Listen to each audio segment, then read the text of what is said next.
A standard uninsulated partition has one or more layers of plasterboard fixed to timber or metal studs and has an empty cavity in between. Airborne sound travels through the air from the sound source and hits the partition. Some of the sound will be reflected back from the partition and some will be transmitted through it.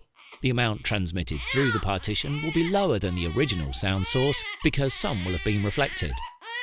When an absorbent material is added into the partition, such as mineral wool, reflected sound still occurs, but some of the transmitted sound is absorbed by the absorbent insulating material. This leads to a much lower transmission of sound through the partition compared to that which is transmitted through a partition with an empty cavity. When we look at mineral wool insulation under a microscope, we can see it is full of holes or pockets in between the individual fibres of glass or rock.